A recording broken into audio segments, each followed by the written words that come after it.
What is our strength? I'm very responsible sir. అవునా? అంటే ఎలా? సరే, ఒక ఎగ్జాంపుల్ ఇవ్వు. నేను లాస్ట్ టైం ఏ కంపెనీస్లో అయితే వర్క్ చేశానో అక్కడ ఏమేమైతే ఇష్యూస్ జరిగాయో అవన్నీ నా వల్లే జరిగాయి సార్. వాటన్నిటికి నేనే రెస్పాన్సిబుల్. సో అక్కడ ఏ అయితే ప్రాబ్లమ్స్ వచ్చాయో వాటిలన్నిటిని నువ్వే సాల్వ్ చేసావు అనమాట. Yes sir, of course.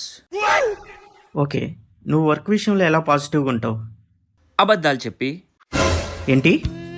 అవును సార్, నాకే వర్క్ రాకపోయినా, నాకేం తెలియకపోయినా, నాకు అన్నీ వచ్చు, అన్నీ తెలుసు అని నాకు నేను అబద్ధాలు చెప్పుకుంటాను సార్. చాలా పాజిటివ్గా ఉంటుంది. ఓకే, నువ్వు స్ట్రెస్ని ఎలా హ్యాండిల్ చేస్తావు?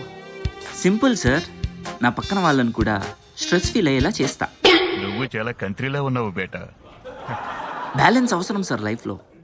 మీ మేనేజర్ నిన్ను మైక్రో మేనేజ్మెంట్ చేసి అన్ని పనులు నీతోనే చేపిస్తే ఏం చేస్తావు?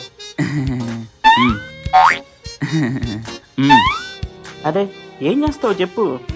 సార్ ఇదే చేస్తాను. అరే నీ అబ్బా. ఒకటి చెప్పు, నీతో ఎక్స్ట్రా వర్క్ చేపించి ఎక్స్ట్రా పేమెంట్ ఇవ్వకపోతే ఏం చేస్తావు? ఏముంది సార్, నేను కూడా ఎక్స్ట్రా లీవ్ తీసుకుంటా వితౌట్ అడ్వాన్స్ నోటీస్. ఎవరురా నువ్వు? ఇంత టాలెంటెడ్ ఉన్నావు. అట్లుంటది మనతోని.